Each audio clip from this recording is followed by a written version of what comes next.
नमस्कार दर्शकों, मैं प्रकृति मोहन ठाकुर आपका स्वागत करती हूं हमारे आज के कार्यक्रम वागधारा में। दर्शकों, आज के हमारे कार्यक्रम का विषय है साहित्य संयोजन एवं संस्कृति संयोजन एवं साहित्य। और इस विषय में जानकारी देने के लिए हमारे साथ हमारे स्टूडियो में उपस्थित हैं श्रीमती सुमन बाला, जो कि एक लेखिका हैं एवं एक साहित्यकार भी हैं। सुमन बाला जी, आपका बहुत बहुत स्वागत है हमारे स्टूडियो में। धन्यवाद। सबसे पहले देखिए सुमन जी, आप हमें ये बताइए कि आप कहाँ से हैं? मैं जिला कांगड़ा खुंडिया क्षेत्र से आई हूँ, जो कि ज्वालामुखी से 17 किलोमीटर दूर पालमपुर रोड पे पड़ता है जी। ये एक चंगर क्षेत्र है और वहीं पे मेरा घर है जी। सुमन जी, जो हमारा कांगड़ा क्षेत्र है वो वैसे भी लोक साहित्य एवं संस्कृति के लिए बहुत ही मशहूर है। बिल्कुल जी। जी, तो सबसे पहले आपसे यही जानना चाहेंगे कि संस्कृति और साहित्य ये आपस में किस तरह से रिलेटेड हैं? मेरा मानना है कि इनका बहुत गहरा रिलेशन है जी। संस्कृति के बगैर साहित्य नहीं और साहित्य के बगैर संस्कृति नहीं। क्योंकि संस्कृति जिस परिवेश में एक लेखक पलता है, बड़ा होता है, जहाँ पे उसका रहन सहन, जहाँ पे उसका आना जाना होता है जी, उसके वहीं से वो सीख कर कुछ लिखने लगता है जी। और वो जो लिखता है वो साहित्य बन जाता है। तो साहित्य और संस्कृति दोनों एक दूसरे के पूरक हैं जी। आपने किन किन भाषाओं में लेखन किया है? मैं हिंदी और पहाड़ी दोनों में लेखन कर रही हूँ और एक दो रचनाएं मैंने अंग्रेजी में भी लिखने की कोशिश की है जी। हाँ जी। आपने बताया कि आप हिंदी, पहाड़ी और अंग्रेज़ी इन 3 भाषाओं में लेखन करती हैं। हाँ, इनमें से जो हम आपसे पूछना चाहते हैं वो है जो पहाड़ी भाषा है। हाँ, पहाड़ी भाषा में किन किन क्षेत्रों में आपने ये साहित्य रचना की है या दूसरी कविताओं की रचना की है? जी, मैंने जैसे कि हमारा अभी लोहड़ी आ रही है जी, तो मैं एक अध्यापिका हूँ, तो जो बच्चे होते हैं वो हमारे पास आते हैं कि मैम लोहड़ी पे कुछ लिखना है। तो मैं मतलब ऐसा नहीं है कि मैं कुछ पढ़ा हुआ लिखूं, मेरे अंदर से कुछ ऐसे जो भाव मेरे विचार होते हैं मैं उस बच्चे के माध्यम से ही उसको अपना मान के और खुद वो बच्चा बन के वो चीज़ पेश करने की कोशिश करती हूँ। इसके अतिरिक्त जैसे हमारे डिस्ट्रिक्ट कांगड़ा के हैं बाबा कांशीराम जी, बहुत बड़े देशभक्त हुए हैं जी। तो उनके ऊपर भी मैंने पहाड़ी में एक गीत लिखा है। इसके अतिरिक्त मैंने और भी विषयों को छूने की कोशिश की है जिसमें हमारा क्षेत्र है। जैसे कि हमारी खुंडिया में कॉलेज खुला था जी, तो बहुत खुशी की बात थी क्योंकि हम लोगों के टाइम में कॉलेज नहीं था जी। तो फिर जब वो कॉलेज खुला तो इतना अच्छा लगा और मैंने उसके ऊपर एक पहाड़ी में छोटा सा गीत लिख दिया जी। और ये गीत ज़रूर आपसे सुनना चाहेंगे हम। कॉलेज वाला जी, जो आप ये खुंडिया में जब कॉलेज खुला था और आपने जो ये गीत जो लिखा, हाँ जी, इस गीत को हम सुनना चाहेंगे आपसे। हाँ जी, जैसे कि उसका उद्घाटन था जी, तो बहुत ही एक खुशी का माहौल था सारे इलाके में, क्योंकि हमारा जो क्षेत्र है चंगर क्षेत्र थोड़ा दूर दराज का इलाका पड़ता है जी। तो हमें कॉलेज पढ़ने के लिए या ज्वालामुखी या पालमपुर या थुरल वगैरह दूर जाना पड़ता था। तो यही कारण था कि हम जैसे धर्मशाला वगैरह पढ़े हैं तो सारे लोगों के लिए ये चीज़ पॉसिबल नहीं होती है, गरीबी का माहौल होता है। कुछ बच्चियां पढ़ना चाहती हैं लेकिन इस वजह से कि माता पिता दूर जाना पड़ेगा, इस वजह से पढ़ाई तो मैंने लिखा कि साडी खुंडिया कॉलेज खुलिया जी मेरी अम्मा जी, मैं कॉलेज पढ़ना जाना जी मेरी अम्मा जी, खुंडियां गराएं दिया कुड़ियां बचारियां, 10 पढ़ाई करने घर थी बैठाड़ियां, हुण तीना भी पढ़ना जाना नी मेरी अम्मा जी, मैं नौआ सूट सलाना मेरी अम्मा जी।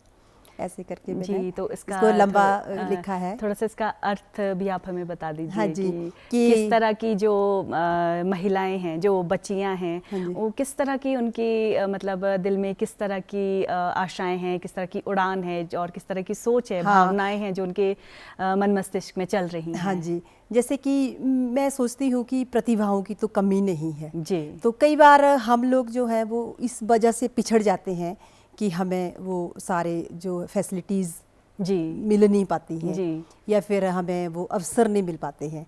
तो वो जो बच्चे हैं उनके अंदर जो प्रतिभा छिपी रह जाती है, दबी रह जाती है, उनको अवसर मिलेंगे जी। तो वो बच्चे कहाँ से कहाँ पहुँच सकते हैं।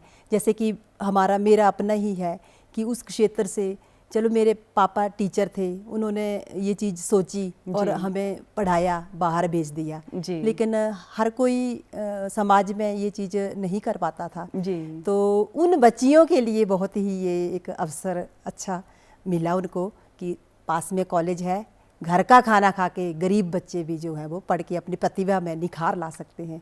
तो ये बहुत ही अच्छा एक मेरे को अनुभूति हुई थी। जी, क्योंकि इस गाने में हमने सुना कि बच्चियां कह रही हैं हम नया सूट सिलवाएंगे। हाँ, क्योंकि ये होता है कि जैसे जो मैं सोचती हूँ कि लड़कियों के लिए जो है ना, आनंद के कोई भी जो पल हैं उनसे परमात्मा ना करे कि कोई छूट जाए, कि बच्चे जो है वो पूरा एंजॉय करें और जितना जो लड़कों को मिलता है छूट है तो लड़कियां भी आनंद उठाएं और ज़िंदगी को जिएं, पढ़ाई करें और साथ में, क्योंकि कॉलेज का एक अलग क्रेज़ होता है कि नए नए कपड़े पहनने और वो एक अलग ही टाइम होता है जो हमने भी एंजॉय किया है। तो मुझे ऐसे लगा कि ये बच्चों के भाव हैं और लड़कियां खुश हैं जी, तो मैंने उसके हिसाब से ये गाना लिखा और मैंने एक लड़की से गवाया भी था इसको जी। और बहुत ही खूबसूरत रचना है ये आपकी। हाँ जी। पहाड़ी क्षेत्र में देखिए आपने किन किन विषयों पर लिखा है? हाँ जी, वो मैंने अभी आपसे बात की ना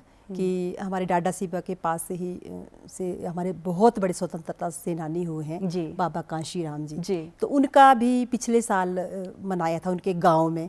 तो भाषा संस्कृति विभाग की मैं धन्यवादी हूँ कि वो मुझे हमेशा बुलाते हैं जी। तो जब मेरे को कॉल आई तो उन्होंने बोला कि बाबा कांशीराम जी के गांव जाना है, हमने उनके घर में होगा और इस उपलक्ष्य में मैडम आप आइए। तो मुझे ऐसे लगा कि क्यों ना बाबा कांशीराम जी, फिर मैंने उनके इतिहास को खंगाला क्योंकि वो जब उन्होंने ऐसे बोला कि उनके गांव जाना है और उनका इतना बड़ा नाम है, फिर मैंने उसको डिटेल में पढ़ा और जब मैंने उसको पढ़ा तो मेरे अंदर से थोड़ा सा वो ऐसे भाव निकलने लगे कि मैंने वो उसको एक गाने के माध्यम से जी अपनी उसकी जो प्रकट कर दी और उनकी पूरी लगभग लाइफ को मैंने कवर करने की कोशिश की है जी। हाँ जी।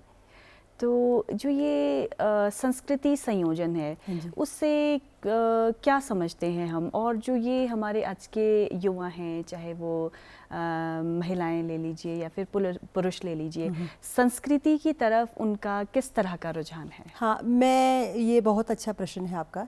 मुझे थोड़ा सा ये लगता है कि हमारे जो युवा पीढ़ी है वो अपनी संस्कृति से थोड़ी सी हट रही है जी, थोड़ा सा वेस्टर्न कल्चर की तरफ जा उनका जो रुझान है वो ज़्यादातर वेस्टर्न कल्चर की तरफ हो रहा है जी।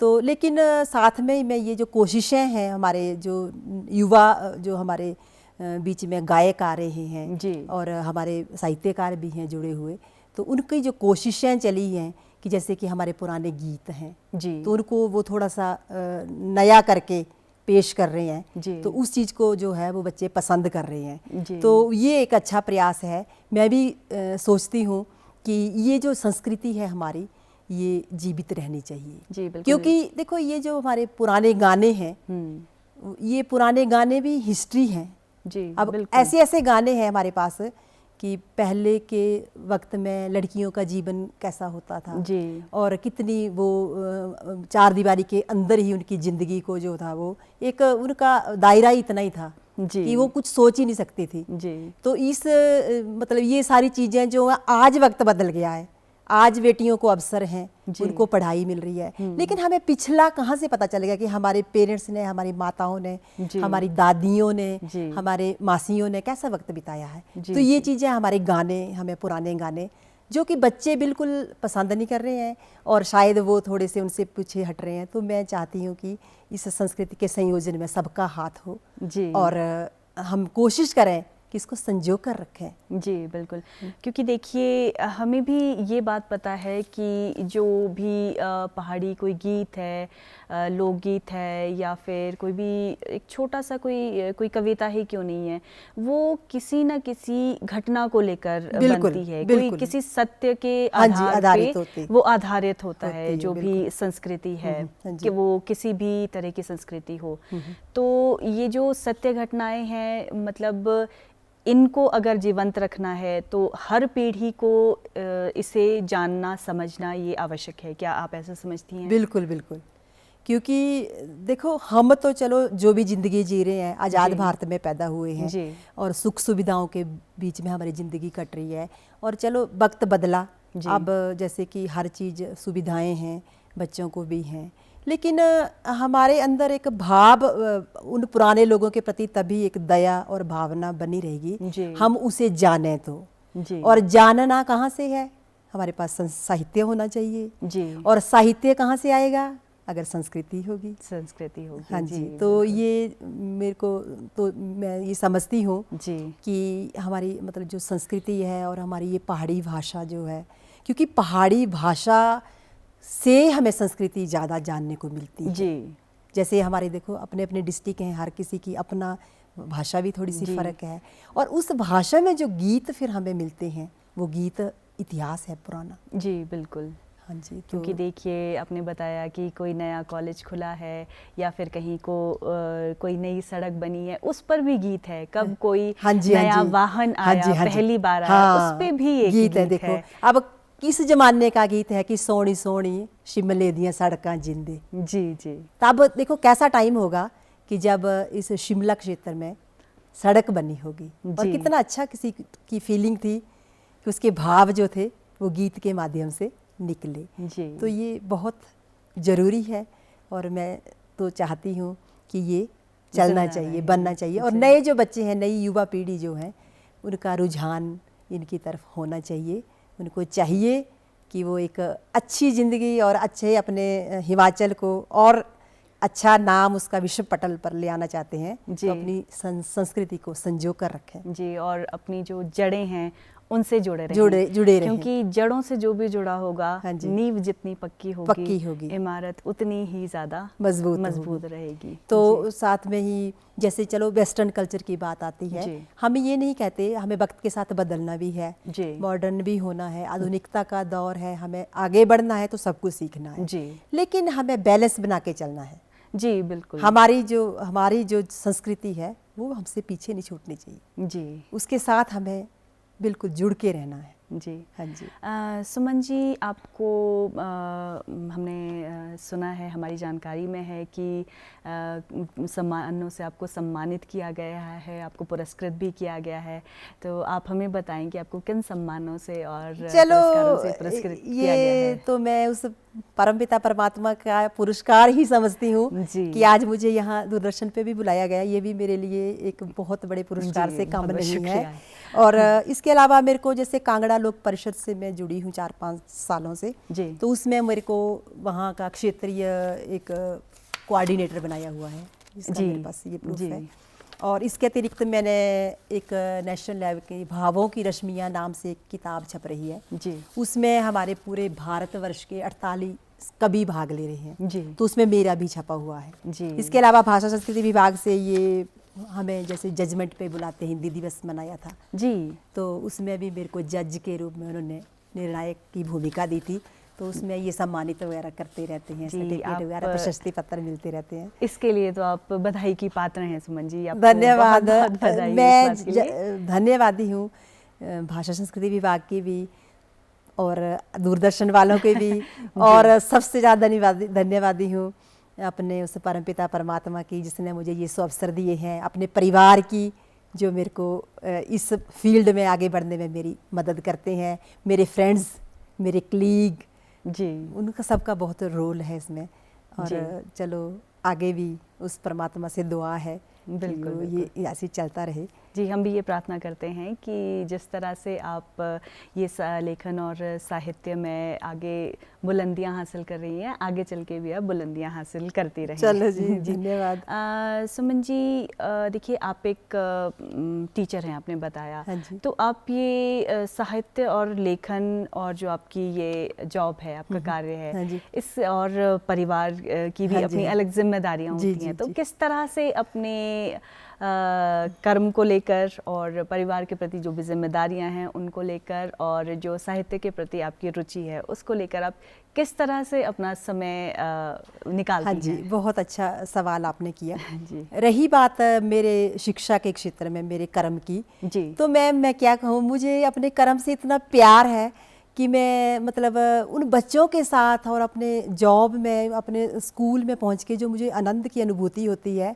जी, मैं समाज के बाकी चीज़ों को पीछे कर देती हूँ जब मेरे अपने एक उस ड्यूटी की बात आती है। जी। और इसके साथ ही मैं कल्चरल एक्टिविटी में शुरू से खुद भी मैंने भाग लिया था और मैं बहुत इसके साथ जुड़ी हुई हूँ। हर कल्चरल प्रोग्राम जो है वो उसमें मेरी मतलब सहभागिता जो है वो स्टाफ द्वारा ली जाती है। जी। हमारे जो जितने भी प्रिंसिपल रहे हैं वो ये कह देते हैं कि मैडम आप कर सकते हैं और आप ही करेंगी। इसके अलावा मैं लगभग 12 साल मैंने प्राइवेट स्कूल में जॉब की है और 16-17 साल मेरे को गवर्नमेंट स्कूल में जॉब करते हुए हो गए।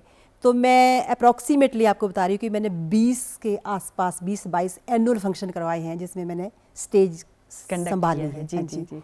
तो और इसके अलावा स्काउट गाइड का भी मैंने किया है। NSS की इस वक्त मैं प्रोग्राम ऑफिसर हूँ। तो फेसबुक में आप देख सकते हैं अभी हमारा पीछे हुआ है फ्रेश ही कैंप 7 दिवसीय जो होता है।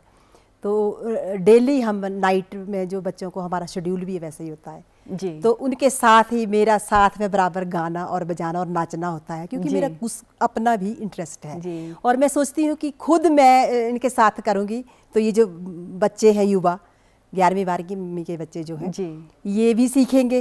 उनको मैं पुराने गाने भी सिखाती हूँ, उसके अंदर रुचि भी करती हूँ। हाँ, रुचि पैदा करने में मैं पूरी कोशिश करती हूँ। तो इसके अतिरिक्त घर की जिम्मेदारी की बात है, मेरे हस्बैंड बाहर जॉब करते हैं, मैं अपने परिवार में हम बेटियां हैं तो मैं सबसे छोटी हूँ। पेरेंट्स की भी चलो जिम्मेदारी उस भगवान के द्वारा वो निभाई जा रही है और वो अच्छे से चल रही है। मेरे बच्चे 2 बच्चे हैं, बेटी BAMS कर रही है, बेटा +1 में पढ़ता है। लेकिन मैडम उस परमात्मा की अपार कृपा से सब कुछ बहुत अच्छा चला हुआ है जी। और ये कैसे चला है ये दिव्य शक्ति जो है वही जानती है क्योंकि किसी तरफ भी कोई कमी नहीं है, समाज में भी, विद्यालय में भी, अपनी सेवाओं में भी। और ये जो आपके इसके अलावा जब छुट्टी होती है तो कोई भाषा संस्कृति विभाग का काम होता है। इसके अलावा मैं आध्यात्मिक राधा स्वामी सत्संग ब्यास से भी जुड़ी हूँ तो वहाँ भी मैंने एक ड्यूटी ली हुई है। तो संडे को मैं वहाँ भी जाती हूँ। तो मुझे कई बार ये पूछा भी जाता है कि आप कैसे करते हैं, लेकिन मैं सोचती हूँ कि करने वाला वो परमात्मा शायद अगर वो करवाना चाहता है हमसे तो वो कैसे भी करवाता है, एनर्जी भी देता है, ना थकावट है ना कुछ है, क्योंकि वो काम के प्रति जब आ गई दिल में एक हमारे अंदर ना जज्बा होना चाहिए जी। अगर जज्बा है तो हमें कोई फ़र्क नहीं पड़ता है कि हम कितने बिजी हैं जी। वो तो है क्योंकि देखिए कहते हैं कि जब आपको काम से प्यार हो जाए हाँ जी तो फिर उस समय और थकान जो है वो आपका रास्ता नहीं रोक सकते हैं, बस आप उसमें आगे बढ़ते चले जाते हैं। और लेखन की बात आप कर रहे हैं तो विद्यालय में मेरा रूटीन ये है मैम कि जैसे मैं लेक्चरर हूँ तो 2 क्लासेस होती हैं हमारी। इसके अलावा कुछ एक्स्ट्रा काम होते हैं जो कि टाइम टू टाइम होते हैं, जैसे एग्जामिनेशन का है या NSS का है। इसके अलावा जो हमारे पास टाइम होता है, मेरी रुचि है किताबें बहुत पढ़ती हूँ जी और या लिखती हूँ या मैंने न्यूज़पेपर पूरा पढ़ना। मैं जो अदरवाइज गॉसिप होता है मेरे सबके साथ बहुत अच्छे रिलेशन है लेकिन मैं उसमें ज़्यादा भाग नहीं ले पाती हूँ। मुझे थोड़ी देर के बाद ऐसे लगने लगता है कि मेरा कुछ छूट रहा है और मैं उठूँ और कुछ किताब खोलूँ और पढूं या लिखने लग जाऊँ। तो ये रूटीन मेरा चलो उस भगवान की दया से चल रहा है। तो लेखन भी चला हुआ है और चलो उसका पढ़ाई का भी एक इंटरेस्ट जो परमात्मा ने बनाया हुआ है, क्योंकि मैं सोचती हूँ कि हम अच्छा नया नया सीखेंगे तो हम सिखा पाएंगे जी। क्योंकि हमारे जो जेब में होता है बोलते हैं हम वो ही बांट सकते हैं जब हमारे पास कुछ होगा बच्चों को देने के लिए। और आजकल तो देखो कितना मॉडर्न टाइम है, जितना मर्जी सिखाया जाए उतना कम है। तो बच्चों को, मेरा अपना हिंदी सब्जेक्ट है जो कि लाइव सब्जेक्ट है जी, तो रोज़ नया उसके साथ जुड़ रहा है। तो मैं चाहती हूँ कि बच्चों को जितना मैं उनको पोस्ट ग्रेजुएशन लेवल का, ग्रेजुएशन लेवल का जितना भी मेरे पास होता है तो मैं कोशिश करती हूँ कि मैं इनको दूँ जी। हाँ जी। आपकी सबसे प्रिय रचना कौन सी है? मैंने हिंदी में भी लिखा है, पहाड़ी में भी लिखा है। मैं हिंदी टीचर हूँ तो मैंने राष्ट्रभाषा हिंदी पे लिखा है, जिसका कि मेरे को ऐसे लगता है कि थोड़ी सी नज़रअंदाजी हमारी मतलब चलती है। तो उसको इसके ऊपर भी लिखा है, देशभक्ति के ऊपर भी लिखा है, आज़ादी के ऊपर भी लिखा है। लेकिन जैसे आप बोल रहे हैं कि सबसे प्रिय, तो मैं राष्ट्रभाषा हिंदी पे जी लिखा है जी, उसको तो हम आपसे ज़रूर सुनेंगे ये ऐसा तो बिना सुने तो हम नहीं जाने देंगे आपको।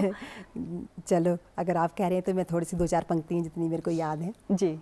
तो मैंने लिखा था ये 5-6 साल पहले, हिंदी दिवस के ऊपर ही लिखा था जी। चंद्रधर शर्मा गुलेरी जी के गांव में एक कवि सम्मेलन का आयोजन हुआ था जी, तो गुलेर में ही, तो हम वहाँ गए थे। तो मैंने कहा देखो ये राष्ट्रीय कवि रहे हैं जी, तो ऐसे कुछ मतलब ऐसा कुछ, और हिंदी के वो बहुत ही उच्च कोटि के विशेषज्ञ मैं मानती हूँ उनको। तो मैंने राष्ट्रभाषा पे लिख दिया जी। तो मैंने लिखा था, मेरा शीर्षक था कविता का राष्ट्रभाषा हिंदी जी। तो मैं 2-4 पंक्तियाँ आपके सामने। बिल्कुल। हिंदी अपनी राष्ट्रभाषा देश की ये जान है, एकता अखंडता की यही तो पहचान है। लिपि इसकी देवनागरी लिखने में आसान है, देख कर इसकी ये हालत दिल मेरा परेशान है। कुछ ना कुछ मैं इस पे लिख दूं, बस यही निदान है। हिंदी अपनी राष्ट्रभाषा देश की ये जान है। बहुत खूब, बहुत खूब जी। तो ये काफ़ी लंबी पोएम है जी। और मुझे ऐसे, मैं जब इसको गाती हूँ तो मुझे ऐसे लगता है कि मेरी बात सब सुन रहे हैं और बदल जाएंगे सारे जी। और ये बहुत ही खूबसूरत रचना है, मतलब सुनने में भी बहुत अच्छी लग रही है और प्रेरणादायक भी आपकी रचना। हाँ जी, इसमें मैंने मैम सारा कवर किया है कि हमारा जो हमें रशिया और जापान से कुछ सीखना है जी। हमारा माध्यम हिंदी होना चाहिए और देश की बिंदी जब हिंदी बन जाएगी जी, तो हमारा राष्ट्र जो विकसित कहलाएगा जी। तो इसको मैंने पूरा कवर करने की कोशिश की है। कभी मौका मिलेगा तो पूरी सुनाऊंगी आपको, क्योंकि इसको सुनाने लग जाऊंगी तो समय हो जाएगा जी। आपको ये साहित्य और संस्कृति में कौन आपका प्रेरणादायक रहा है? अच्छा हाँ जी, ये मैम इसमें एक बहुत सामूहिक एक मैं मानती हूँ योगदान रहा है। बचपन से ही कुछ रुचि थी जी कि गीत सुनने, मेरे फादर भी गीत टीचर रहे थे वो, तो वो भी गाते भी थे और मतलब बड़ी अच्छी अच्छी बातें सुनाते थे, शायद वो भी थोड़ा सा उनका मेरे बचपन से ही एक रुचि पैदा हो गई थी जी। इसके बाद क्या हुआ कि मैंने 12 साल तो प्राइवेट स्कूल में जॉब की, अप टू 10th पढ़ाया जी। और 2007 में मैं government school senior secondary school Khundia में आ गई, तब से मैं वहीं पे जॉब कर रही हूँ। तो जो मेरा वही बात आ गई कर्म वाली जी। मेरा वो उन बच्चों के साथ और पढ़ाने में एक बहुत रुचि बन गई और जब मैं वो पोइम पढ़ाती थी जी, तो वो उसको इतना गा के और इतने सुर में मेरे को घर में भी वो मतलब ऐसे जब चलते फिरते इस तरह से आपकी हाँ ये प्रेरणा बनी और आपने दूसरों फिर वो अंदर से कविता निकलनी शुरू हो गई जी। तो और सुमन जी, आप हमारे स्टूडियो में आई और बहुत ही बेहतरीन जानकारी आपने हमारे दर्शकों को दी। आपका हमारे स्टूडियो में आने के लिए बहुत बहुत धन्यवाद। धन्यवाद जी, धन्यवाद, नमस्कार। तो दर्शकों, हम उम्मीद करते हैं कि आपको हमारा आज का ये कार्यक्रम पसंद आया होगा। अगले हफ्ते अगले अंक में फिर से आपसे मुलाकात होगी। तब तक के लिए आज्ञा दीजिए। नमस्कार।